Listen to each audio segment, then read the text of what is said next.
حضرت ظہور فرمائیں گے تو مولا حسین کے گنبد پہ لگے ہوئے سرخ رنگ کے پرچم کو اتاریں گے۔ عرب دنیا کا دستور ہے، جس کے خون کا بدلہ نہیں ہوتا اس کی قبر پہ سرخ جھنڈا لگاتے ہیں۔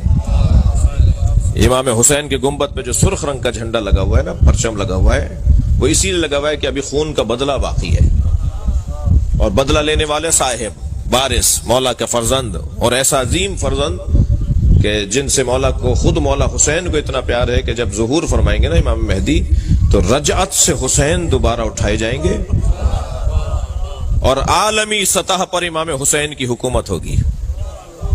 جی عالمی سطح پر امام حسین، کوئی بارڈر ختم نہیں ہوگا، بارڈر ختم ہو جائیں گے، پاسپورٹ ختم ہو جائیں گے، یہ شناخت ختم ہو جائے گی کہ مغرب والے لوگ اور ہیں اور مشرق والے اور ہیں، سب امام مہدی کے ہوں گے۔ ایک ہی اذان سنائی دی جائے گی، ایک ہی انداز کا مذہب ہوگا، امام مہدی کی پوری عالمی حکومت ہوگی، اور امام مہدی جب تشریف لے کر آئیں گے تو امام حسین دوبارہ سے لائے جائیں گے، امام کی رجعت ہوگی، امام دوبارہ اٹھائے جائیں گے، اور امام حسین جب امام مہدی کو ایک یہودی عورت سر پر پتھر مارے گی جس سے امام مہدی شہید ہوں گے، تو امام حسین ہی امام مہدی کی نماز جنازہ پڑھائیں گے اور اپنے بیٹے کو اپنے ہاتھ سے دفنائیں گے، اور پھر پوری دنیا پہ حسین کی حکومت ہوگی۔ یہ ہے وہ عقیدہ رجعت۔ صلوات پڑھیں ذرا محمد و آل محمد پر۔ اس سے بلند اور بہتر صلوات نبی کی ذات پہ عطا فرمائے۔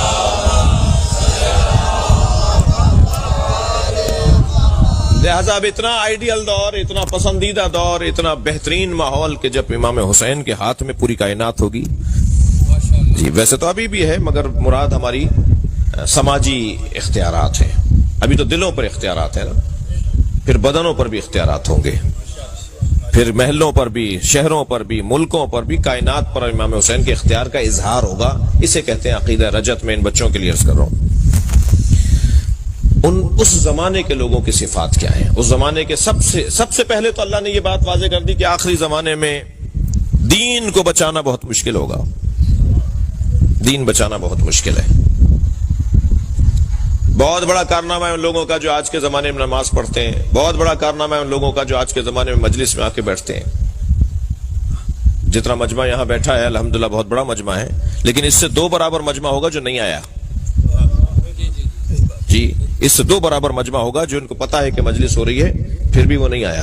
تو یہ جو آ کے بیٹھا ہے، یہ جو نہیں آیا وہ برابر کیسے ہو سکتے ہیں؟ یہ برابر نہیں ہوں گے نا، یہ جو آ کر بیٹھے ہیں ان کی فضیلت زیادہ ہے نا۔ ایسے ہی جو نماز پڑھنے کے لیے مسجد میں جاتے ہیں، جمعہ پڑھنے کے لیے جاتے ہیں، حج کرنے جاتے ہیں، عبادتیں انجام دیتے ہیں، وہ کیسے برابر ہو جائیں گے ان لوگوں، وہ ان کے برابر کیسے ہو جائیں گے جو یہ سب کچھ نہیں کرتے؟ اللہ کا نہ کسی سے پڑوس ہے، نہ اللہ کی کسی سے رشتہ داری ہے۔ اللہ پڑوس کی بنیاد پر نہیں کرتا، کسی کو مقام نہیں دیتا، نہ رشتہ داری ہے اللہ کی، لم یلد ولم یولد ہے۔ اللہ تو محنت اور مشقت اور زحمت اور عبادت اور خلوص اور سچائی کی بنیاد پر عظمتیں دیتا ہے۔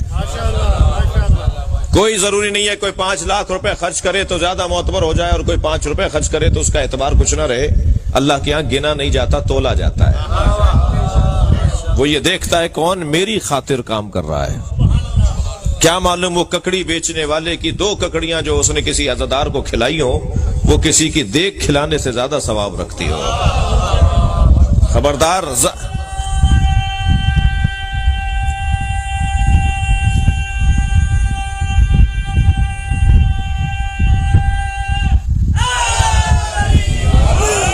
مجھے ظاہر کی بنیاد پر فیصلے نہیں کر رہے، ظاہر کو دیکھ کر۔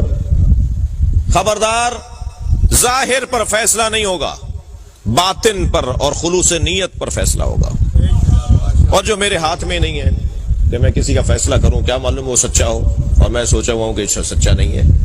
ویسے بھی جس جگہ ہم بیٹھے ہیں نا، تھکے ہوئے تو نہیں آپ؟ جس جگہ ہم بیٹھے ہوئے نا، یہ جگہ اینک بدلنے کی جگہ ہے۔ یہاں بیٹھنے والوں کی دید تبدیل کروائی جاتی ہے، اینک تبدیل کروائی جاتی ہے۔ یہاں بیٹھنے والا وہ دیکھتا ہے جو حقیقت ہو۔ چشمے سر سے دیکھنے والے اور ہیں، چشمے جان سے دیکھنے والے اور ہیں۔ یہ فرش آزاد چشمے جان اور آنکھوں کو کھولتی ہے جو دل کی آنکھیں ہیں۔ بصارت سے بصیرت کا سفر ہے جو عزاداری سے نصیب ہوتا ہے۔ یہ فرش عزا پہ بیٹھنے والوں کی دید ہی کچھ اور ہے۔ میں ایک جگہ سے گزر رہا تھا، رستے میں سانپ بیٹھا ہوا تھا، میرے بڑھتے ہوئے قدم رک گئے، میں سوچنے لگا یہ موذی ہے، حملہ کرے گا۔ لوگ مجھے دیکھ کر آپس میں باتیں کرنے لگے، مولانا کو دیکھو بڑی شجاعت کی باتیں کرتے ہیں، بڑی تقریریں کرتے پھرتے ہیں، سانپ سے ڈر رہے ہیں۔ اب میں سوچنے لگا ان کے چڑھانے میں آؤں یا عقل مندی کا ثبوت دوں۔ بہت سارے لوگ ہوتے ہیں نا چڑھا کے غائب بھی ہو جاتے ہیں۔ ابھی میں کھڑا ہوا سوچ رہا تھا کہ ایک چھوٹا سا بچہ میرے برابر میں آ کے کھڑا ہوا، کہنے لگا مولانا یہ پلاسٹک کا سانپ ہے۔ جب مجھے معلوم ہوا نا پلاسٹک کا سانپ ہے تو میں نے اسی پر پیر رکھا، اسے کچلتا ہوا چلا گیا۔ معلوم یہ ہوا جب حقائق روشن ہو جاتے ہیں تو اقدامات بھی تبدیل ہو جاتے ہیں۔ جی ساری دنیا جس یزید سے ڈر رہی تھی، حسین اس کی حقیقت کو جانتے تھے۔ صلوات پڑھیں گے محمد و آل محمد۔ حقائق روشن ہوتے ہیں یہاں۔ خبردار کپڑوں کی بنیاد پر کسی کا احترام نہیں ہونا، خبردار گاڑیوں کی بنیاد پر کسی کو معتبر نہیں ماننا، بڑے بنگلوں کی بنیاد پر کسی کو بڑا نہیں ماننا۔ ہماری تو انداز ہی کچھ اور ہے، ہم تو لوگ ہی کچھ اور ہیں۔ ہم پر اگر کوئی غور کر لے تو وہ ڈبل پی ایچ ڈی ہو جائے۔ شیعوں پر غور اگر کوئی کر لے نا کسی یونیورسٹی میں جا کر تو وہ ڈاکٹر ہو جائے۔ ہم پر غور کرنے سے ڈاکٹر ہو جائے۔ مولا کی تو بات بہت بڑی ہے، بڑی بات ہے مولا کی۔ ہمیں سمجھنے کے لیے دانشوریاں چاہیے، دانش مندیاں چاہیے، ہوشیاریاں چاہیے، عقل مندی چاہیے۔ کہتے ہیں شیعوں کی تو باتیں علیحدہ علیحدہ ہوتی ہیں، شیعوں کی تو باتیں نئی باتیں ہوتی ہیں، نئے نئے کام ہیں شیعوں کے۔ جی ہماری نئی باتیں، ہمارے نئے کام ہی تو زندہ رکھے ہوئے لوگوں کو۔ وہ ہم پہ غور کرتے چلے جا رہے ہیں اور ہم کو سمجھتے چلے جا رہے ہیں۔ جی میں ایک جگہ بیٹھا ہوا تھا تو گفتگو ہو رہی تھی کہ جب امام ظہور فرمائیں گے تو امام کی عمر 40 سال کی ہوگی۔ میں نے کہا جی امام ہمارے جب ظہور فرمائیں گے تو ان کی عمر 40 سال کی ہوگی۔ تو وہاں ایک صاحب بیٹھے تھے، کہنے لگے کیا مطلب ہے ابھی ولادت نہیں ہوئی؟ میں نے کہا نہیں، ولادت تو 255 ہجری میں ہو گئی۔ کہنے لگے جی مولانا 1441 چل رہا ہے، 1440 چل رہا ہے، یہ 1440 اور 255 ہجری 1150 سال ہو گئے۔ آپ کہہ رہے ہیں کہ جو ہے وہ 40 سال کے ہوں گے، کہیے 1150 سال کے ہیں تو پھر 40 سال کا کیا مطلب ہے؟ میں نے کہا نہیں، ہیں وہ 1150 سال کے مگر عمر 40 سال پہ رکی ہوئی ہے۔ کہنے لگے لو شیعوں کی تو پہلے ہی باتیں سمجھ میں نہیں آتی ہیں، ایک اور نئی بات آ گئی۔ جی نہ ان کا ماتم سمجھ میں آتا ہے، نہ ان کا جلوس سمجھ میں آتا ہے، نہ ان کے کالے کپڑے سمجھ میں آتے ہیں، نہ ان کے عزاخانے سمجھ میں آتے ہیں، نہ ان کا ہاتھ کھولنا سمجھ میں آتا ہے۔ جی ایک لمبی فہرست ہے جو باتیں سمجھ میں نہیں آتی، ایک اور نئی بات۔ تو میں نے کہا جی آپ کی عمر کتنی ہے؟ کہنے لگے جی 70 سال کا ہوں۔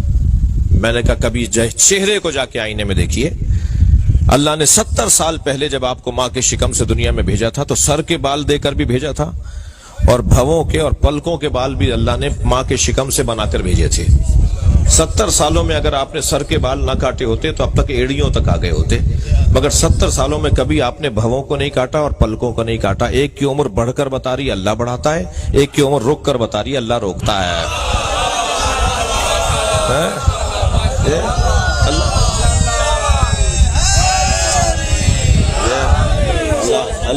اللہ چاہے تو عمر کو روک دے، اللہ قادر ہے۔ وہ ہمارے امام کو 40 سال کی عمر پر ٹھہرائے ہوئے ہے، جب ظاہر ہوں گے تو 40 سال کی عمر کے ہوں گے، یعنی 40 سال کا جو کیفیت ہوتی ہے وہ ہوگا۔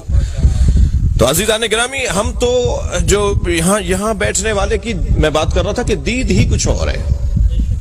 یہاں بیٹھنے والے کی اینک بدلنی چاہیے۔